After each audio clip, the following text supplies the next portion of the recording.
Hello everybody, welcome back to another episode of Away Day Diaries Follows the FA Cup. I'm Gareth, and that's Jonny. Something amazing has happened, the sun is out once again, we've had enough of the cold and the dark. We're off today to St Mary's, that is the home of course of Southampton, and they host Man City in the quarter-final of the FA Cup.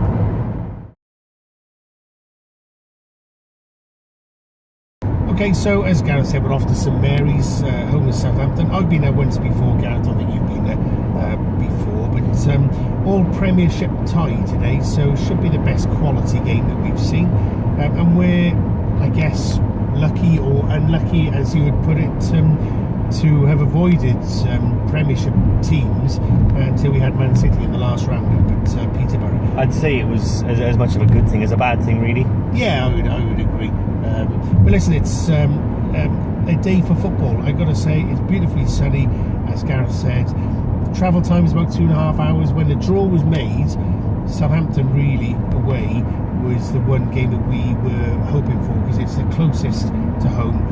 With respect for Middlesbrough, I wouldn't want to have travelled all the way up to Middlesbrough. Liverpool would have been away. Manchester City obviously would have been quite away as well. But looking forward to Southampton. Don't know what you think, Gab, but Southampton are always perennial strugglers-ish in the Premier League, but this season doing fairly well at home. They've done some decent shocks this year. I mean, any other team, I guess, I'd have Man City nailed down to be the winners, possibly of the whole competition. But I think Southampton, they've pulled off a few surprises this year. I think that it could go either way. Yeah, it could go either way. Southampton got good home form, and I think watching Match of the Day last night, Alan Shearer actually said that Southampton have pulled out some half-decent performances, if not results, against Man City lately. So I'm going to go with my heart, because I'd like Southampton to win. Don't like to call Southampton underdogs because they're Premiership side, but today I think they're underdogs. Anyone who plays Man City is an underdog, but I'm going to go for a Southampton win today. I hope they get through. I think it's great to have different teams in the semi-finals of the Cup.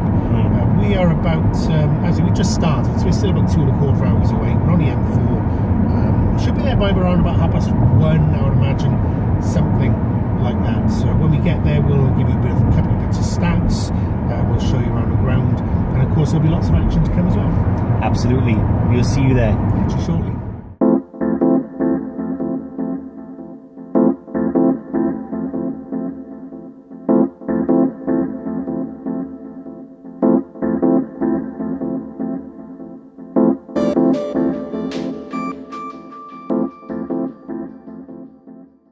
Right, so we've arrived at Southampton. We've just parked up in Ocean Way, and we're going to be walking now to the ground. They reckon it's about just about half a mile to the ground, so we're going to get on our way. It's a little bit blowy, but the sunshine is fantastic. Looking forward to the game. Already seen quite a few fans, and the car park is filling up already, so expect a good game, and we'll see you later. See you shortly.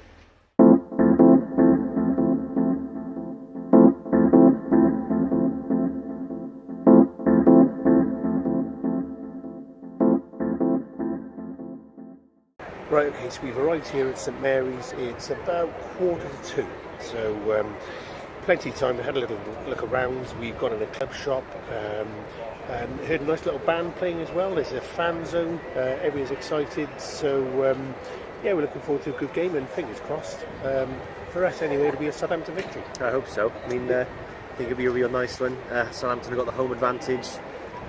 As I said in the car, it's, in my opinion, an open game. Teams come out in 15 minutes, so let's see what sort of teams get played, and that will affect the results, obviously. Absolutely. Well, listen, let's look at a few stats then for Southampton. So they are one of the founding members of the Premier League when it was formed. So they've spent the majority of their history in the top flight since they were first promoted there in 1966. Their longest continuing period in the top flight was 27 seasons, so that's a pretty good record between 78 and 2005.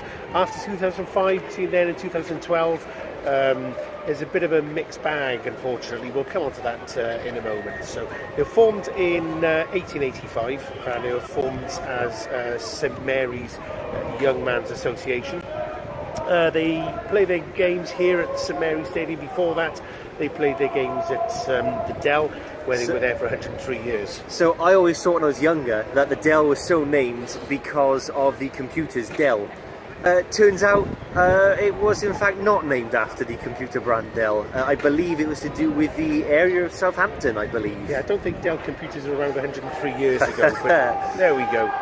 Listen, the club are nicknamed the Saints since its inception in 1885. As I said, they were founded at St Mary's YMA. They used to play on the Common in Southampton, but now obviously they play here. Now, they became St Mary's FC in 1887 before changing their name to Southampton St Mary's in 1894, and in 1897 they became Southampton Football Club. Now they're really successful. They won the Southern League 3 years running between 1897 and 1899. They also won it in 1901, 1903 and 1904. Now when they moved to the Dell the first time, it was a £10,000 stadium build. So we hear of new stadiums these days, but when they moved there, £10,000 to build a whole new stadium. Madness. Back then. Now, in terms of the FA Cup finals, they reached 4 FA Cup finals. The first reached the final in 1900, then I believe again in 1902. They've only won one of those finals, which was 1976, which was Southampton beats Manchester United, the first FA Cup final that I really remember. But it was those early years of success, late 1800s, early 1900s. Here's an interesting fact. An Atletico Bilbao representative turned up in Southampton and actually purchased for Bilbao and Atletico Madrid 50 Southampton football shirts, and that's why now both of those clubs play in red and white stripes. So it's very similar to Notts County and Juventus. So Atletico Madrid and Southampton. Atletico Madrid playing red and white because of the Southampton colours. Lots of influence there. Absolutely. So as I say, top flight 77 to 2005. Now, between 2005 and 2012, they were outside the top flight, even dropped down to League One in 2009. They were in administration, it was a tough time for them. But when they got back up, they've been in the top flight now since 2012. Well established, I would say. I would say so now, absolutely. In terms of their biggest wins, they did win 11-0 back in 1901, but recently they've had a lot of big wins and a lot of big losses. So 2014, they beat Sunderland 8-0 here at St Mary's. In terms of losses, they're even more recent. So 2019 they lost 9-0 at home to Leicester, and then in 2021 they lost 9-0 away to Manchester United. So a lot of records being broken fairly recently for Southampton. So interesting fact, for a short time after the second 9-0 loss, Southampton's Twitter did in fact block the phrase 9-0 on their Twitter account, so if anyone commented that, it wouldn't show up. Not surprised. Not surprised. Not at all. Listen, there's a few facts on Southampton. Let's get in and around, have a look around the stadium, and we'll catch up with you shortly. See you shortly.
To the right we have the Northern stand holding the Manchester City fans.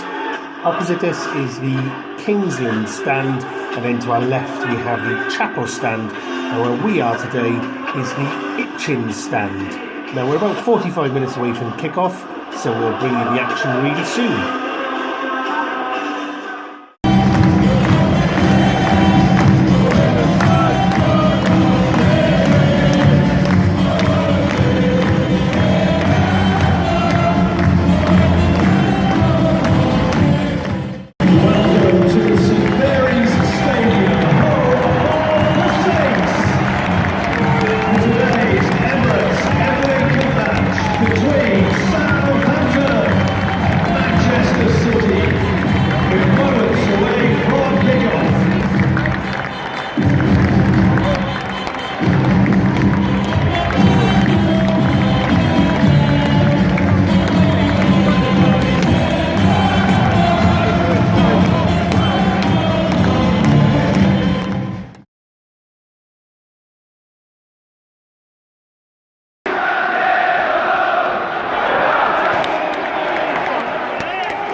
Alright, so it's half time, it's 1-1.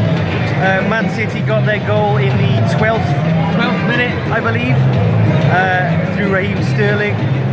Southampton with essentially the last kick of the half, getting a goal, an own goal from Laporte, I think it was.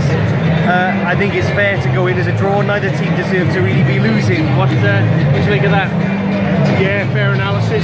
Man City seemed comfortable up until they had a bit of a error of the goal. I think the keeper should have come out and claimed the ball for the equaliser. It's Southampton a bit of posts in the first half as well, but even game, even chances.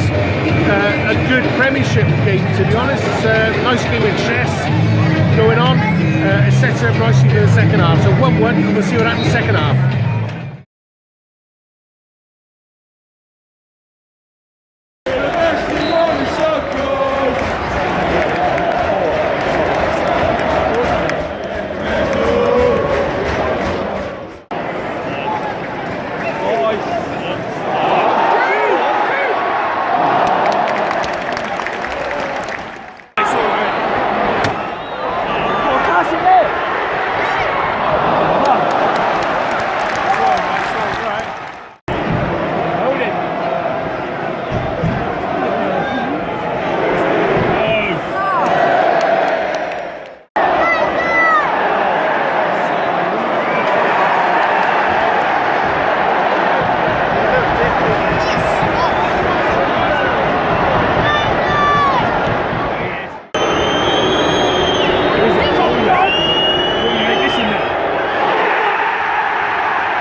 Alright, so there we have it. It's full time. Score ended up being 4-1 to Man City. Southampton couldn't feel the gutted there. You know, first half was very close, and then once they got the second and third goal, you knew it was all over really.